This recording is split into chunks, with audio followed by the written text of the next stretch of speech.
You have to make that guy who's your boss think that there is a good reason to help you. It might take a little bit more work, but it can be done. That's what ambition really looks like for women in the workplace. It's just to say, oh, I see the wall that is in front of me, but I'm going to climb over it. I'm Sali, the founder and CEO of Argent, a women's workwear brand. And this is Work Friends, a podcast for those who take their work, but not always themselves, seriously.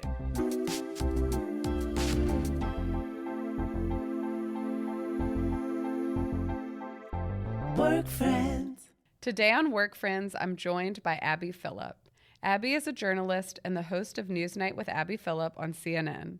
Since joining the network in 2017, Abby has covered multiple White House administrations, campaign financing, lobbying, and notably co-moderated the Democratic debate for the 2020 presidential election. Abby didn't initially set out to be on television, but today she's widely recognized as one of the most prominent faces of political news, often serving as a steady, calming presence among a slew of emotionally charged headlines. Last month, she also released her debut book, A Dream Deferred, Jesse Jackson and the Fight for Black Political Power, which has been years in the making and documents the legacy of the political and civil rights leader. I'm honored she's here to share all this and more. Now on Work Friends, Abby Phillip. Abby, welcome.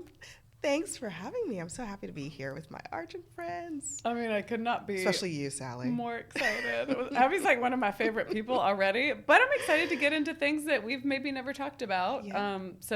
Firstly, I want to congratulate you on your book, A Dream Deferred, which will be out in the world by the time everyone hears this. So how are you feeling? Oh, gosh. I'm feeling good. It's been a long journey.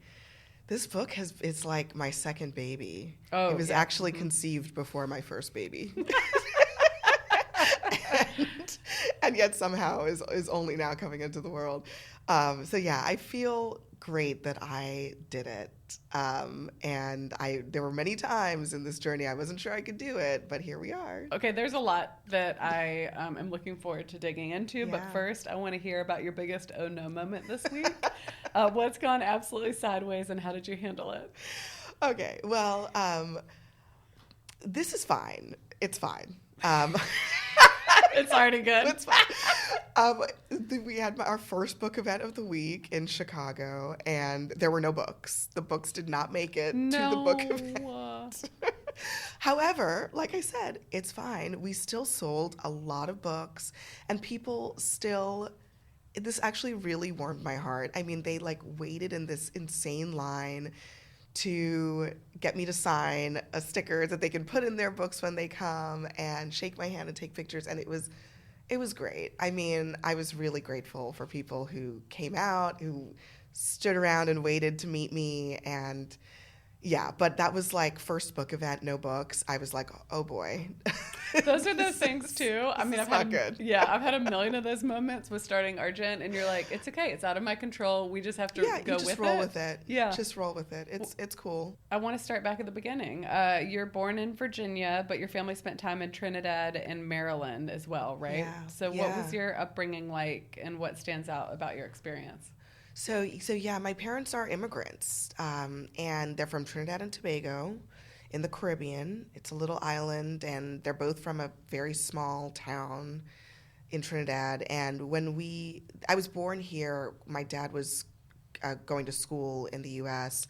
Shortly after I was born, my mom was like, I'm done. We're going back home. So we went back home because they didn't really have any infrastructure here, no family, there was just not a lot of support, and she had 2 kids at that point. So we moved back, and I lived there for 8 years or so of my childhood. And for all intents and purposes, as we grew up, I knew that I was, born in the United States, but I had a Trinidadian accent that I don't have anymore. Cute. And there is this recording that exists somewhere in the world. I don't know where it is, of me at 6 or 7 or something, just talking into a recorder with this accent, and I was like, who is this child?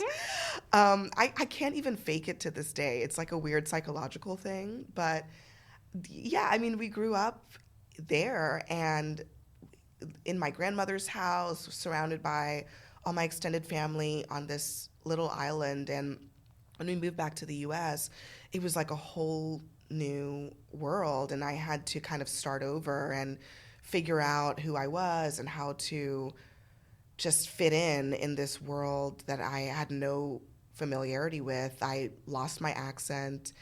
In a way, I mean, Sally, I don't have a lot of memories of my childhood because I think just that experience of moving from one place to another, you know how sometimes in order to cope you just delete memories. Well, that's kind of what happened to me. So there's a lot of my childhood that I just don't remember, and a lot of it has to do with the fact that I think I felt like I needed to do what I needed to do to just get through that transition, and I did, and I think all of us kind of did well, but in a way, when I think about growing up, it's always been these dual worlds that I've had to navigate, and also just this recognition of differences among people and how that's valuable and how you just kind of have to, get along with people. And I think fundamentally that's kind of where I start, is that I just always knew that I needed to understand other people and get along with them, even if I might not have that much in common with them. And that's really stuck with me. Yeah, I mean, what a valuable gift, though. We are a land of immigrants, so I think a lot of us have this experience. I spent my summers in Turkey. My dad's Turkish. You have this like context switching that you do. Yeah. I would immediately go into dreaming in Turkish. Everything is in Turkish the second I touch down there. I grew up speaking both languages, but immersed in both cultures. I think it really allows you a level of empathy, Totally. and just the exposure that you get to different cultures. And you have how many siblings? 5 siblings? 5. And where are you in the birth order? I'm the second oldest. Yeah. So there are actually. So my parents have been married for probably close to 40 years, because given how old I am. But they had two sets of children. The older 3, that's me and my 2 other sisters who are close. We're all close in age, and then a younger 3. So I have siblings who are, 10, 15 years younger than me. And so, that's the type of like family dynamic that we've got. Isn't that wild now on the other side of it? And now that I'm a parent, I'm like, whoa, because my dad is one of 10. Yeah. And I'm like, gosh, yeah. But my mom is one of 10. Possible. Yeah. So I want to hear about first examples of work that made an impression on you. When did you start? It feels like you were really just thinking about acclimating to a new culture. But when were you starting to think about professional journey? Man, I mean, well, first of all, work. I was always the type that wanted a job but never got hired. So I was like the 16-year-old who was like, I really want to work at McDonald's, but no one would hire me at McDonald's. Wendy's wouldn't hire me. Same experience. I was like, I just wanted to. It's so hard to get a job as a teenager. Yes. And I tried. I applied to all kinds of different places. I really wanted to work at TJ Maxx. Never would hire me. I put in applications many times. But it turned out okay, I think. What ended up being your first job? Well, my first job, I didn't really get like I did some tutoring when I was in high school, so maybe that's a first job. But then really my first like work experience was probably in college, when I went to college, and I had to pay for college. And so I was kind of like working to pay for my living expenses, and work study was part of my financial aid package. And so I always had 2 jobs in college. I did a lot of things. I worked at a cafe. I was a manager at the school library cafe. I worked at the Harvard Crimson, which was when I first started to do journalism. And that was like a work study thing. So I was lucky enough to get paid a small stipend in order to spend all of my time at the paper. And but while I was doing that, I always had other things going on. I ran a grill at our like dorm. So I was in Quincy House, and we had the Quincy House Grill, and my roommate and I were approached by, they called them housemasters then. They call them something else now because that's not PC anymore. But they call them something else now. But they approached us and they were like, do you want to revive this? Because it had kind of gone out of business for a few years. And so we literally revived it out of nowhere and made it hugely successful. And it's still around. And that's why one day I'm going to open a restaurant because I got like the food service bug when I was in college. And, we would spend late nights literally grilling, mozzarella sticks and French fries. And, when everyone would leave the bars and clubs at like 2 a.m, it would be a zoo. And my roommate and I would just come back from our parties and like go back behind the grill and cook food for people because they were starving and the line was crazy long. And so anyway, college was when I really started working, both in terms of like the work ethic of just kind of doing it and managing things and understanding that part of it, but also when I was working as a journalist, because when I started writing on the Crimson, I was one of those kids who couldn't afford to just do this as a hobby. I had to pay for college, and so the Crimson had this great program that allowed people who qualified for financial aid, like I did, to just earn a little bit of money toward their work-study requirement while also working on the paper. And that's probably the only reason I was able to do it, because those hours were crazy. I mean, the paper, we would close out the paper sometimes at 3 o'clock in the morning for print the next morning. And so I would be there in the evenings from, 5 to 3 a.m. And that's the kind of, life that I lived as a college student. You've had a lot of people come through too. I feel like there's so many people that have touched that paper in the industry now. Yeah. I know Conan O'Brien talks about it a lot. Yeah, Jeff Zucker, my former boss at CNN. There are many a famous journalist has gone through that paper, and I was just happy to be there. Well, entering college though, what are you thinking about in terms of major? And I thought I was going to be a doctor. Oh, yeah. You'd be a great doctor. I would, great bedside, easy. And I love science. That's why I kind of deep down still have this science bug. I'm so into science. I'm so into wellness. I'm so into health, and I was very into that. I really wanted to help people, and also, when I was younger, I learned that my mom's dad, who I never met, who died before I was aware of who he was, he died of an enlarged heart. And I remember like growing up thinking, because this was in Trinidad and Tobago, I think healthcare was not as advanced as it is here. And I always felt to myself, I was like, gosh, if only he'd had access to the best healthcare, he probably would have survived. I wanted to do that, but then when I started doing it, I just realized the path to get there, I wasn't into it. I wasn't into the labs. I wasn't that good at math. I wasn't, I couldn't do the steps that I needed to do to get to the end result. And so I had a choice. I could either grind it out, or I could just lean into what maybe I really was good at. And so then I launched into this journey to figure out, okay, what am I good at? And it started with just like, well, first of all, you need to learn some skills, go and write something and learn how to write. And that was sort of the snowball effect that led me to the paper. The paper too was necessary, you talked about, to, supplement your income. Do you feel like you fell into it for that reason, or because you were pursuing career ideas? Or both? It was because I was pursuing career ideas. I was literally looking for ways that I could learn something, develop some skills. And the paper was a place where I knew I could, I would either figure out I was good at writing, or I would figure out that I wasn't. So I went in there and I was like, let me just see if I can write a bit. And when I did that, it was the first time that I felt joy doing something. When I was in college, when you're starting on the paper, you're comping, and it's a process by which you write a lot of articles in a semester. You get some really heavy duty editing, and they see who makes it at the end.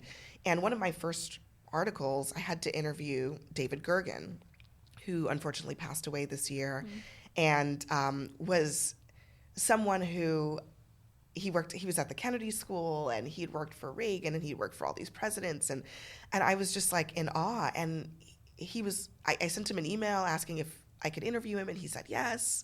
And I interviewed him, and I was just blown away that he would even take the time.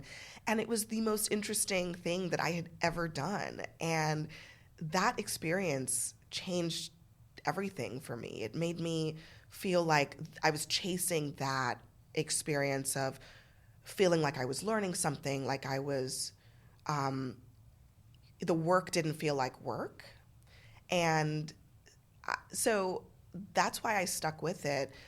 But I had to figure out how to make it work, because there were a lot of kids around me at Harvard, at the Crimson, who always knew they were going to be a journalist, always were working for their high school paper. They were some kind of savant in one way or another.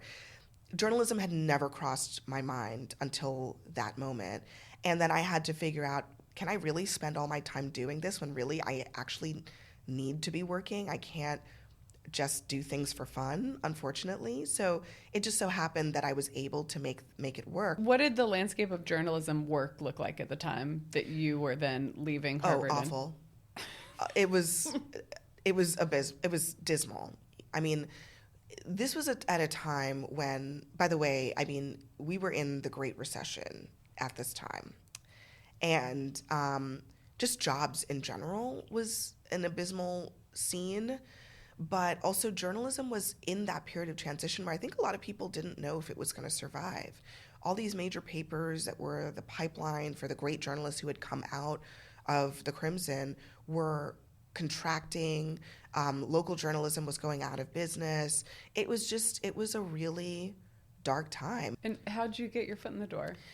I got my first internship at this little startup called Politico that had literally only come into existence maybe a year and a half before I got this internship. And so that's one of the reasons, Sally, that when I talk about my story, especially to people who are trying to break into journalism, my biggest lesson from that experience was that sometimes you have no idea what the future is going to hold.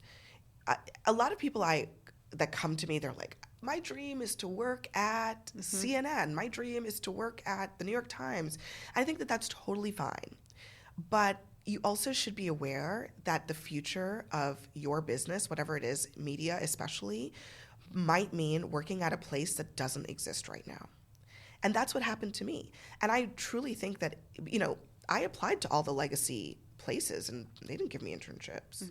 But Politico did. They were doing a partnership with the Harvard Institute of Politics, and I got the internship with them, and I was their very first class of interns. So they'd never had interns before. They had no idea what to do with us. And we kind of like walked in the door cold. And they were like, all right.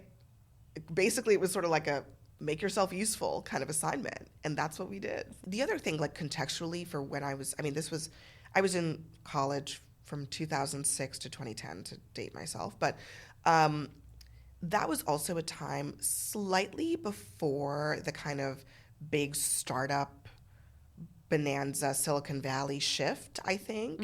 And so places like Harvard were super traditional places. People were still going into banking and consulting and law school and medical school. And if they're going to go into the humanities or journalism, they were going to the New York Times or the Miami Herald or the Boston Globe.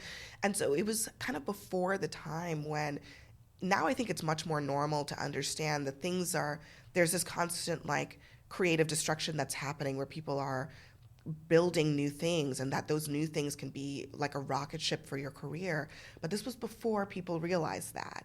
And so I think everybody was kind of like, you're going where? And there were not that many people who in my year ended up doing journalism. And I was one of them. And I was not the person that anybody would have expected to end up as a working journalist, I think. Had you identified politics as the beat that you wanted to focus on? Or was that still open? Were you getting exposure beyond that at the Crimson? You know, I was open, but the truth was that politics was what I was into. Mm-hmm. And sometimes that's just the way that it goes. It's like the thing that you're into is the thing that you probably ought to be doing. And I was just such a political nerd. I would like roll over and grab my cell phone and like open up my email and read Mike Allen's playbook at like 7 a.m. Mm-hmm. in college when other people had other things to do.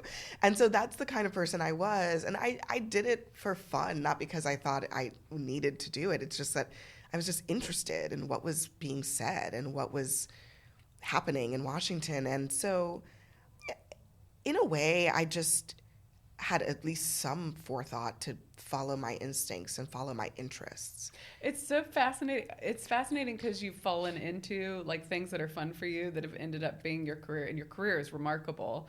But were you thinking beyond, okay, I've got to land my first role, it's a recession, you know, or are you thinking 10 years out at all in terms of what journalism looks like and where you want to land? I was really bad at the 5-year plan, the 10-year plan. I feel like my mind blanks out when I try to think that far into the future, Mm-hmm. and for good reason. And at that time, I used to think that was a major character flaw of mine. I used to think, God, what's wrong with you? You have no aspirations, no dreams, or whatever. And now I actually kind of think of it as an asset. I was always just super open-minded. I was like, the thing in front of me, I need to get a job. And in a way, that kind of survival instinct, look, I grew up in a very working class family. We did not have a lot growing up at various stages. Sometimes we had almost nothing growing up. And I just knew I had gotten into Harvard, which alone was a bit of a coup. And I needed to do something with that. And I couldn't afford to fail. I couldn't afford to not have a job. I just needed to do what I needed to do. And so when I was in that position of Politico, I'd had that Politico internship. It had went pretty well. I got, somewhere between lucky and whatever. And I had a really big story that broke, some news as an intern. And it was on the front page of the paper because Politico was actually still a paper. And so I was like hopeful that they would offer me a full-time job, but not sure. And meanwhile, I was still applying to other jobs, and I had been offered an internship finally at the Boston Globe, but it was an internship. And I was like, I can't, like, I'm not one of those girls. Like, I gotta just get a job, like a real job. And luckily they offered me a real job, and I was just like, okay, we're going to do that. And I could have chosen to like go with the institution, right? And that crossed my mind. It was like, well, the Boston Globe is the Boston Globe. I should go do that. But I just said to myself, this is the place that's giving me a shot. I'm going to take it. And I went with it. Career-wise, what were your struggles? I think that the thing I struggled with was confidence, feeling like a bit of a fish out of water in a world that I realized when I got into it was very much not set up for people like me. When I was in my first newsroom, I was often one of only one, maybe two Black women in the entire organization. And political journalism is not friendly, or it historically has not been friendly to women, and particularly Black women. I think that I needed to figure out how to navigate that, and I was 21 years old, and it was very difficult, and I did not have a lot of self-confidence because I had come into journalism, frankly, what I considered to be late, because so many of my peers had known since they were 14 that they wanted to be a journalist, and I just kind of stumbled into it as a sophomore in college. And so, and I didn't think I was that great of a writer. I just had to kind of like build myself up. And that first job, I think I did the best that I could do, and I think I did pretty well.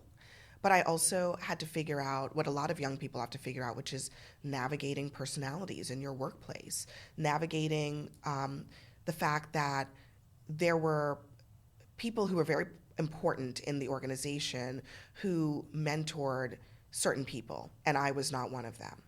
And so not being one of the sort of chosen people to kind of be given a helping hand or given opportunities, it was really isolating to me. And frankly, I mean, I think a lot of women experience that, where they don't get to be the pet, you know? Across all industries. Across all industries, yeah. Something quite consistent. I think that is something I did want to drill down on is in what ways were you feeling that it was hard based on gender, based on the color of your skin? Was it your peers? Was it like, you know, people you were trying to cover? Where were you feeling that? I think that I'll say it's twofold. One, I mean, I'll put some of this on me because I was young and this is like kind of a personality trait that I still frankly deal with. But I am the type that I'm like, I'm just going to put my head down and just do the thing. And frankly, maybe a lot of women are like that. You know, we just kind of like do the work. And I didn't realize how important it was to ask for help, to sort of reach out to people around me for mentorship, for support, for sponsorship. Mm-hmm. You know, that concept of developing and cultivating sponsors in the workplace I hadn't figured out yet. And so I think that part is on me. But I also think the other part that I observed around me were that there were people being sponsored who were my peers, by being sponsored by sort of the powers that be, let's call them. Mm-hmm. And I saw how powerful that was for their careers and for their trajectories. And I saw the impact of not having that. And it was very apparent to me that, you know, sometimes when people don't feel like they have a connection to you, that they can't relate to you, they don't feel like they can relate to you. They don't see themselves in you. They don't see your potential. And I definitely think that I experienced that early in my career. There's so much impact. It's so many things. I think it's unfair to blame yourself. So I'll start by saying that we all entered the workforce at a time where this is a common occurrence and experience for young women. I think that it still happens today, but there's so much more access to information and awareness and conversation happening at a time where I think our generation has some influence and has an understanding of those setbacks that take place. And we have a mindset of all boats rise with the tide because we recognize that the experience that we had younger in our career was because the generation above us was raised in a scarcity mindset. And there were fewer of our moms that worked. You had a mom who did participate in the workforce, so I think that probably was informative for you. But a lot of my friends, and I think this was more common, we had stay-at-home moms. Not to say that didn't shape who I am as a human, but I think more women are in the workforce now. But there are so many factors working against us, and we've all come up in a patriarchy where we have learned how to blend in, do the work, not raise our hand, not be disruptive. And also there's a myth to it that it's all just about hard work and doing well. Yes. And I'll just be honest, like that myth I bought into that because prior to that moment, you know, I thought to myself, okay, I just worked really hard in high school, and I worked really hard in college, and I graduated, and I got to this point. And then I was like, well, I'm just going to work really hard at this job. And I did, but it wasn't enough. And I think if I had known then what I know now, I would have totally shifted my mindset and realized that actually it is those relationships. And those relationships can be extremely powerful for you if you know how to use them. Mm-hmm. But so many young women, and especially young women of color, not only do they not have access to the relationships, but they don't even know that that's how the game is played. Yep. And so we are a little bit behind the 8 ball on this one because I think there's not as many people to teach us that. And also we have been sold a lie, which is that it's a meritocracy and it's all about hard work. And honestly, sometimes it's also about whether they like you. It's about whether they see themselves in you. It's about whether you make them feel wanted and needed and all of that. And figuring out how, as a subordinate, to do those things is a skill. Yes. It is as much of a skill as the practical work that you are doing. And so there is so much for young women of color to learn in, do your work, be useful, all those things, but figure out how to build relationships in your workplace and figure out how to do it strategically, not from a position of weakness, but from a position of strength, where you know what the end result is. And it took me years to figure that out. But I did eventually. And once I figured it out, that was like rocket fuel for my career. This time of year, we all have a holiday something to look forward to and a dress for. Argent's new arrivals bring the season to life with styles that meet the moment. Luxe satin and velvet are perfect for those 3 or 4 parties you've already RSVP'd to, and premium knitwear is the cozy, chic answer to holidays at home or on the road. As always, Argent's Italian wool suiting ties the season together, whether the day calls for a sleek blazer or a full power suit for toasting to a job well done. Explore what Argent has in store at argentwork.com. From all of us here at Argent, happy holidays. I think of so many relationships that exist in your orbit. David Gergen, you mentioned earlier, but like people that do not look like you, people that have not have a lived experience like yours, that have been advocates for you in your career. A David Axelrod, I feel like there are people like that. And you Lois Romano, like a legendary Washington Post reporter who I got to know a little bit as a college student because she was involved with the Institute of Politics. And this is part of the journey, because when I was leaving Politico, I left Politico in part because I thought that I had failed. I didn't think that there was anywhere for me to go in that organization. I didn't think I had any people there who had my back. And you know how you kind of know when they're sort of okay with you finding your way out? That's what I felt at that time. So I knew I needed to go. And it was like a personal kind of rock bottom for me, because it was that feeling of you've screwed this up. This was supposed to be your dream job, and now you're at a dead end.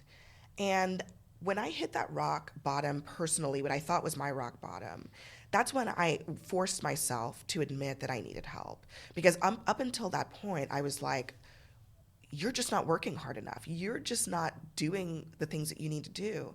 And so that's when I started reaching out. I reached out to Lois. I reached out to Nia Malika Henderson. I reached out to one of my former colleagues who had left and went somewhere else.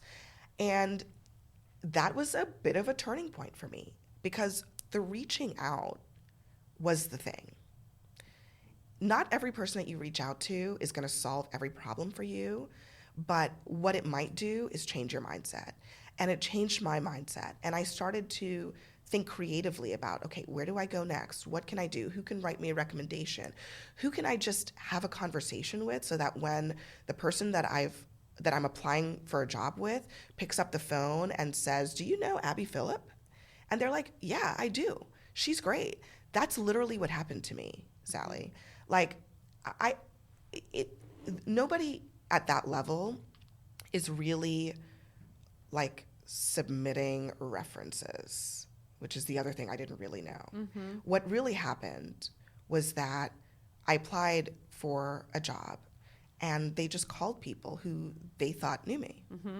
And when they did that, it just so happened that I had those conversations with them recently, where I had explained to them what I wanted to do, where I just had a human connection.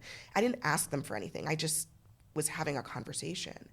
And they were in a position to then help me get a job without me asking them to help me get a job. So that changed everything. It taught me that sometimes I'm an introvert, and I like to keep to myself for the most part. But sometimes the solution to your problem is just to pick up the phone. Or send that email. I think there's so much wisdom in everything that you're saying. And the other thing I want to circle back to is when you talk about confidence earlier in your career, or lack thereof, I think that one of the things that has been so productive for me in starting Argent and this happened earlier in my career as well, but it's so helpful to have just one person that you respect that is an advocate for you and a sponsor for you, but that believes in you. Because I think that a lot happens that makes us second guess ourselves. And it's really hard as a young 20-something woman in this society. Yeah. And so to have just one person that believes in you, because you're watching these other people get hand selected. So you're already suffering, this challenge. And on top of that, you're not getting picked and you're not chosen and you're sort of missing that light. And I think that does come about from these conversations that you're having. Yeah. Yeah.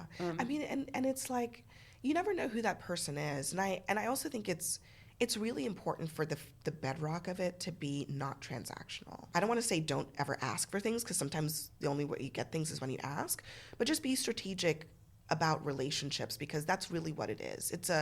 It's a friendship, it's a mentorship, it's a relationship, and those things are built off of two people knowing each other and becoming mutually invested.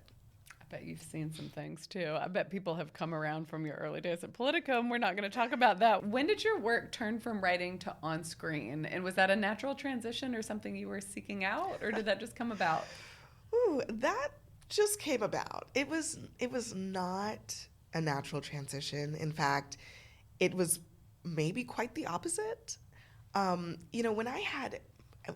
the first time I worked in television was when I worked at ABC News, and it was not an on-air job. I was doing like behind the scenes stuff, but I was sort of observing the on-air world, and I was just like, I'll pass. It was just not really. I was just not really that into it. I just did not really see myself that way, and.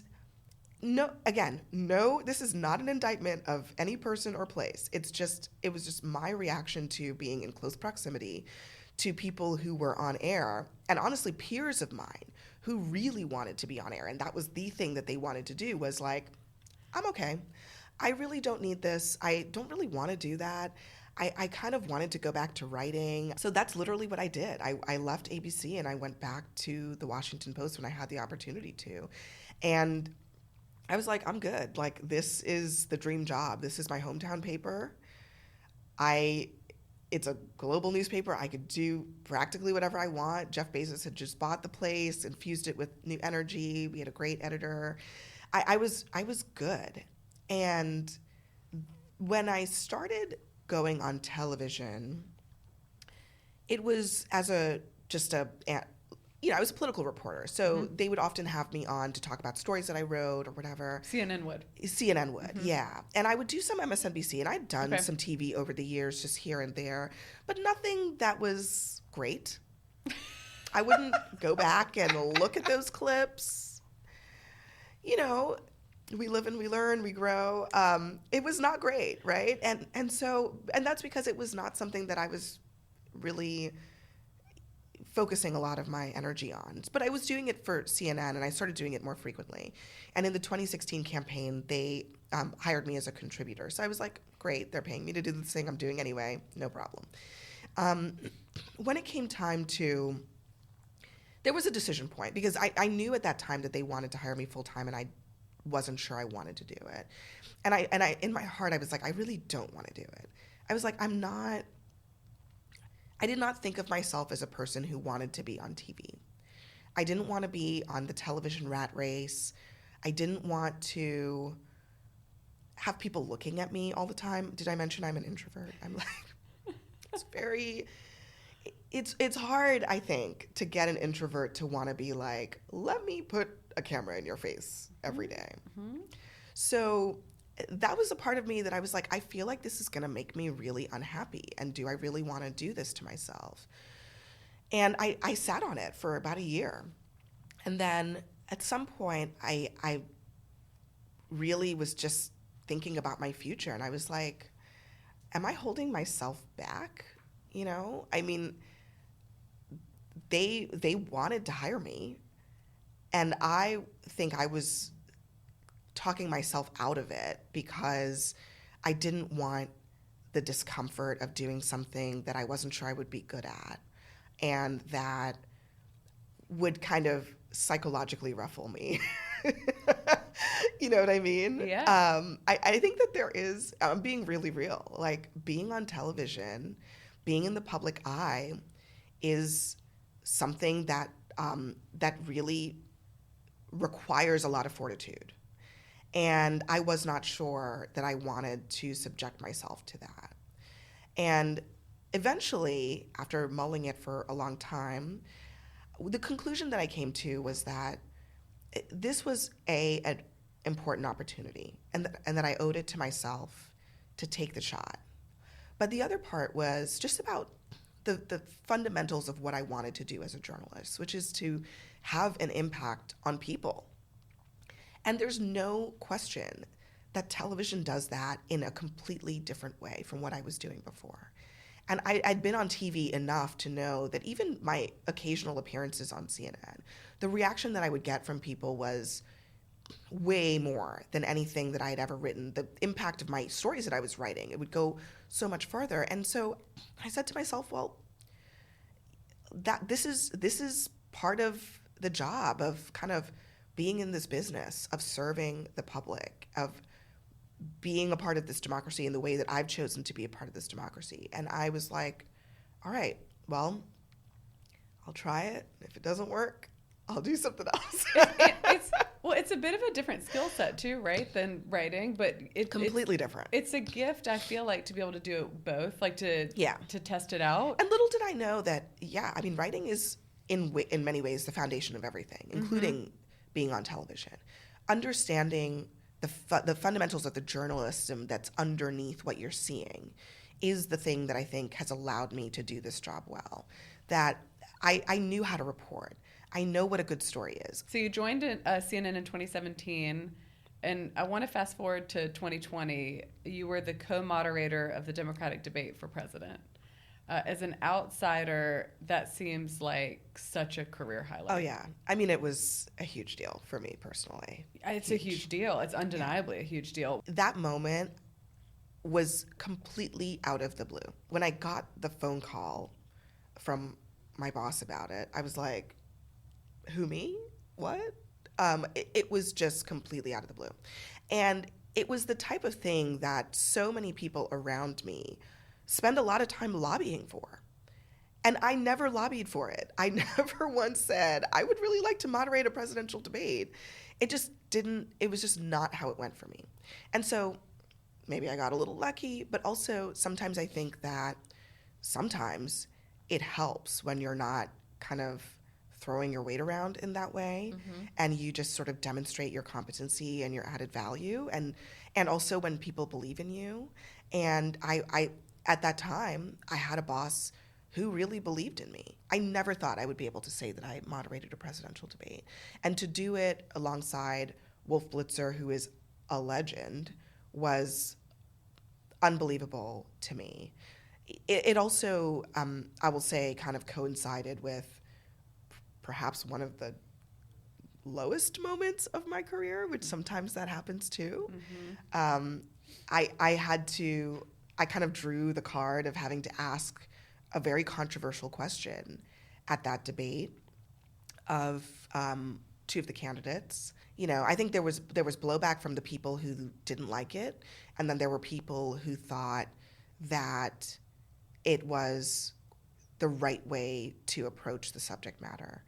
And I had never experienced anything like that before, where this sort of nationally televised event, everybody's watching, and I going to bed that night, I knew that there was that it was very controversial, but like waking up the next morning and seeing everyone talking about it, talking about you, I was getting a huge amount of like hate emails and tweets and Instagram posts, and they were talking about it on, you know, the Morning Joe and on these, you know, people who journalists who I respected were tweeting, you know, and it was just like what I now characterize as a sort of tornado. And I just wanted to disappear.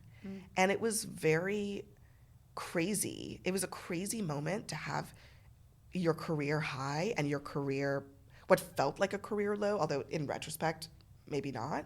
But what felt like a career low happening all within the same like 24-hour span of time. And hey, it was a teachable moment for me. I learned how to thicken my skin because it got thicker after that. But B, the other thing I learned was that happens. That sometimes the high and the low are happening literally at the same time. And then you have to find your own equilibrium somewhere in that tornado. And you also have to have the forethought that the storm is going to pass. And it did. I do think, like, in some ways, the position that you're in is slightly unwinnable to moderate, a debate with that many eyeballs on it that's so significant. Like, it's inevitable to being in the public eye the way that you are, that you aren't going to fall into some sort of trap. But I do think the takeaway is that it's all about thick skin, and we control like our kindness to ourselves, or how we treat ourselves. Yeah, I mean, I will say that is something I still work on, which is actually allowing myself to celebrate the highs. And it's sort of like wrestling with your own mind, where it's like first of all, it's okay to feel how you feel. And I felt a lot in that moment. And I think it's fair to allow yourself to feel the complex feelings.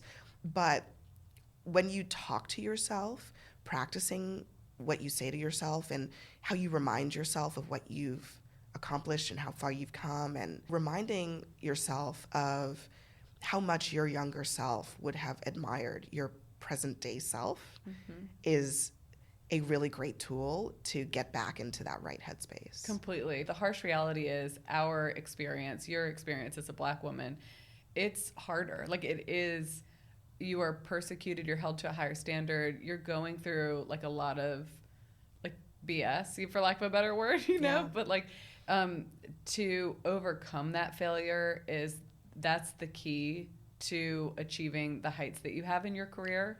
Yeah. And I think I really want women to recognize that we are made to feel like failures intentionally oftentimes, we're just so publicly shamed with, I think, the goal of going away or disappearing or being less ambitious or like keeping us in our place. And it's necessary that we keep going and we keep showing up and we figure out the tools to combat that. Totally. And, I'm a big believer in just understanding the situation that you're in and recognizing all the things that you just said about how challenging it is for women and women of color to operate in these workplaces that are really not made with us in mind. So my advice to people like me, young women like me, who I always felt like a fish out of water. I was always the youngest. But, there were things that like culturally and just, I did not have anything in common with some people who I really needed to help me. And that's okay.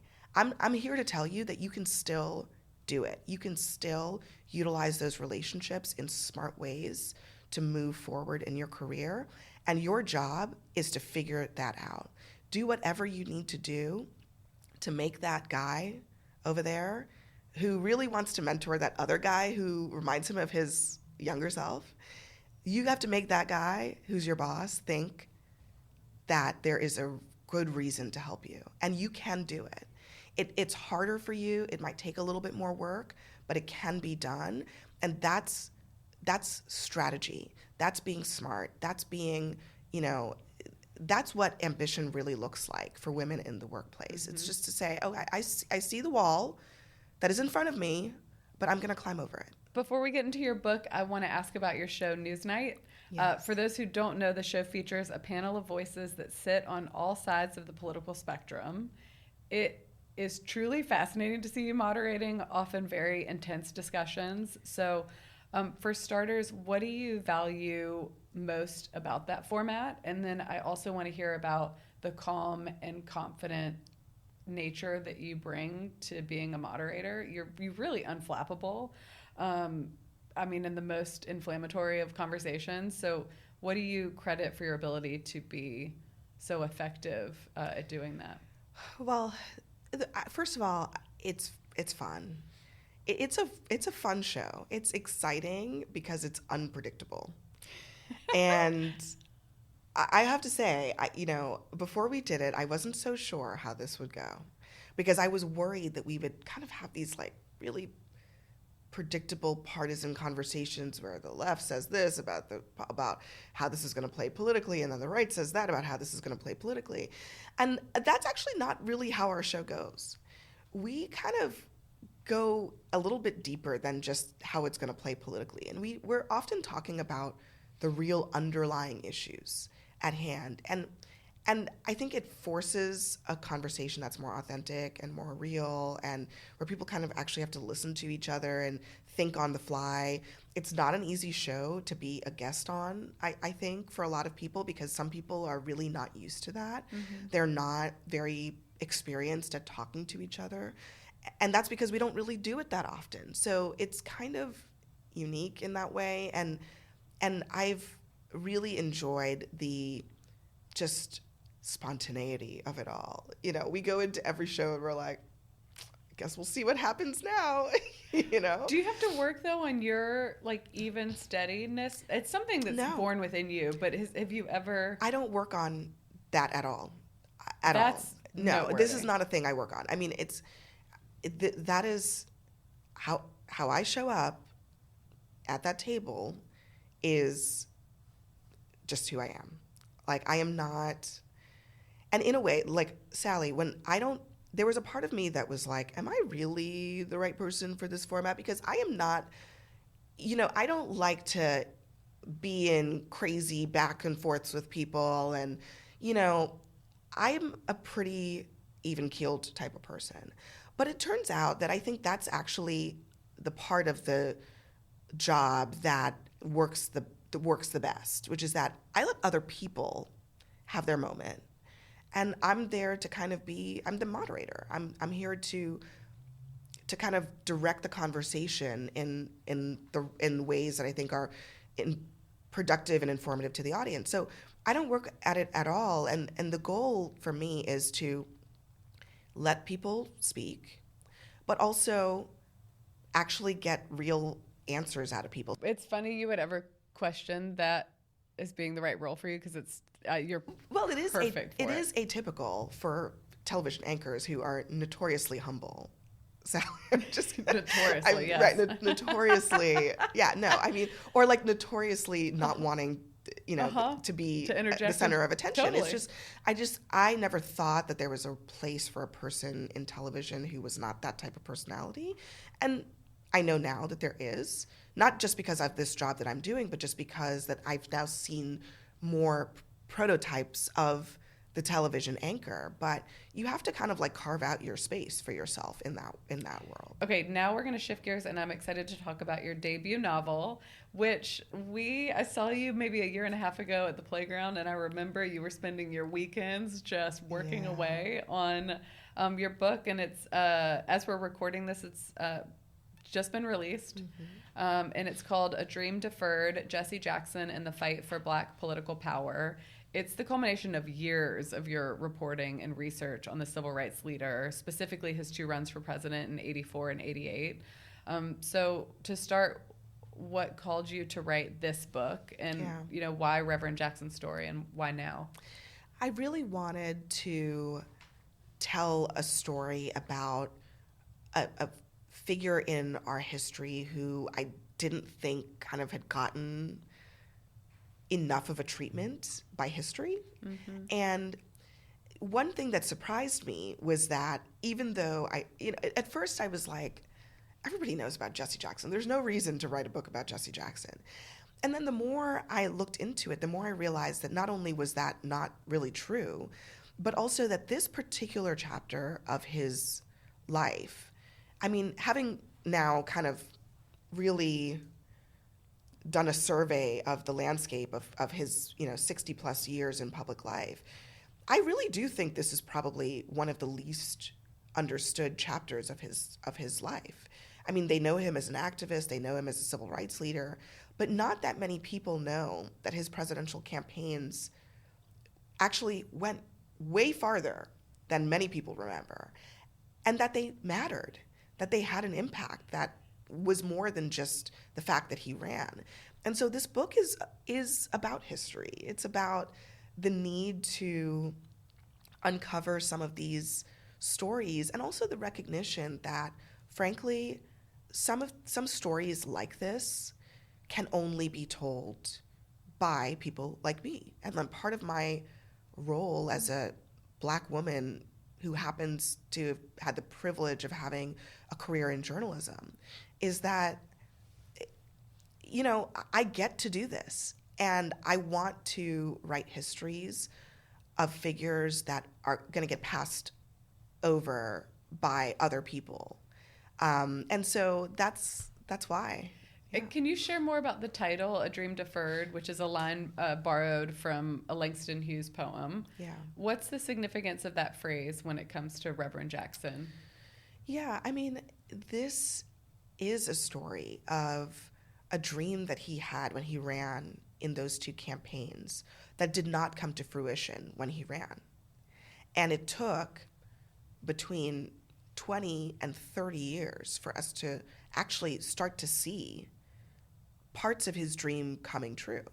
So really starting with the election of the first Black president, Barack Obama, which would not have been possible had Jesse Jackson not run for president, and literally changed the rules of the Democratic Party that allowed him to run and win in a primary as basically the non-establishment candidate. And even beyond that, I think this vision that Jesse Jackson had of a Democratic Party that is comprised of all of these different groups and all of these different people of different backgrounds who all share political power. That is now the Democratic Party that we know today, but it was not the Democratic Party that existed in the 1980s. And so it really hasn't been until very recently that some of these ideas of what politics ought to look like, who has power in politics, how much power do Black voters have? Not just do they have the right to cast a ballot, which he fought for as a civil rights leader, but do they have power within the system when they do cast that ballot? We're in a place now where we can say pretty confidently, Black voters have a lot of power. And so that's the dream deferred of Jesse Jackson. And I think if I had written this book in 1988, it would be a completely different book. We would not have the benefit of all that time that has passed and the history that has occurred to understand what it really meant and why it mattered. Totally. Yeah, the benefit of hindsight, and then you can see the significance of his life and his career on all of these key moments up until now. I mean, I'm curious to know, how does it resonate with you as you continue to cover the current political and social landscape, Yeah. I think about this moment that we're in as a country as a story of a massive political shift that has been going on for almost a decade now. And part of that political shift is about the role of economic populism in our politics. And again, that's what Jesse Jackson was running on. And even on, Trump, there are all these echoes of what does populism look like and which political party can really execute that message effectively. And as we go into the next 2028 presidential cycle, I'm telling you, Sally, that is what this next election is going to be about. So I'd love to close out with some advice. The work of journalists is and always has been vital, but there is so much mis and disinformation and distrust of the media. What does it mean to do good work as a journalist, and what would you recommend an aspiring journalist do today? We are in the business of helping people make sense of the world. We're conveying information. And I kind of think that the biggest note for anybody who is aspiring to be a journalist, who is currently a journalist, whatever stage of your career is, that the medium is not important. The message is important. Where you are doing it and how you are doing journalism is going to change, just like it has for me. I thought I would just be writing in newspapers all the time or writing online. And here I am on television. And then social media and TikTok and all of this stuff. And so don't focus so much about how you want to do the journalism, but like the content is important. And explaining things to people in ways that they can understand, earning their trust, being really transparent with people about what you know and what you don't know. And then I would also say, be a good guy, okay? Like be a force for good. I think people are facing a choice about whether they kind of feed into the algorithm that really rewards bad behavior.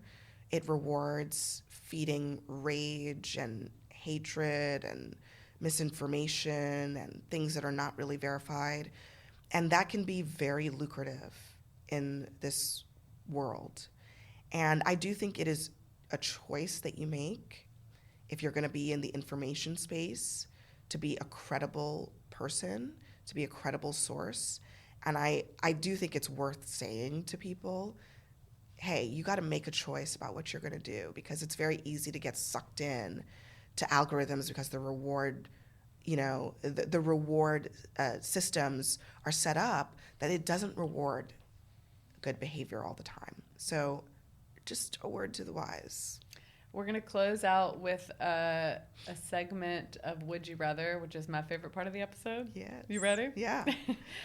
Would you rather go back to school to learn a new skill or teach what you know to a class of newcomers? I would go learn a new skill, for sure. That makes sense. Would you rather lose the latest round of edits on your book or be asked to add a whole new chapter? I would rather add a whole new chapter, for sure. Says a lot. Would you rather write a great piece of feedback or receive a great piece of feedback? Receive a great piece of feedback. I love feedback. I'm a feedback monster. I love it. Would you rather have an inflammatory guest or a boring guest? An inflammatory guest, 100%. Would you rather have a desk next to a loud talker or a loud chewer? Ooh, that's tough. A loud chewer. Ugh. Because I can put headphones in. I feel like loud talking, not even headphones can help you sometimes. You mean wait, yeah, you said chewer. Loud that's right. chewer, okay. yeah. I can block that out. Talker. Noise canceling headphones will block that out for me. I got you. Would you rather only answer emails with emojis or only answer calls on FaceTime?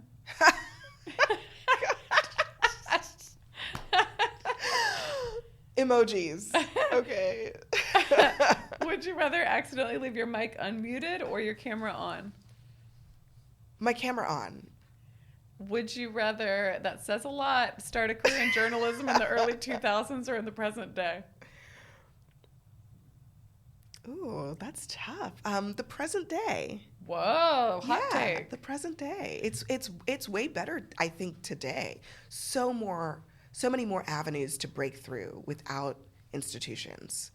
That's everything. Yeah, that's interesting. Yeah. I do think journalism benefits entrepreneurship right now. There's 100%. Yeah, totally. I cannot thank you enough for being here. Oh my God, thanks for having me. This was great. Oh, you're the best. Congratulations again on the book. A Dream Deferred, Jesse Jackson and the Fight for Black Political Power is available now. Check out the show notes for details. I couldn't recommend it enough. Pick up your copy. Where is it available? Everywhere Great. You get books. Abby, congratulations on everything, the Thank book and you, beyond. Sally. Thanks for listening to Work Friends, a podcast from Argent. Listen and follow on all podcast platforms. Subscribe to the Argent YouTube channel for more clips and bonus content. And follow us on Instagram @Argent for all the latest. And before you go, don't forget to give us a 5-star rating and leave a comment. It means so much to us. I'm Sally Christensen, and we'll see you next time. Work Friends. Work Friends is produced by Gina Marinelli with editing by Ryan Woldoff. Our theme music is by Karina DePiano and Melanie Naima. This episode was recorded at Podstream Studios in New York, New York.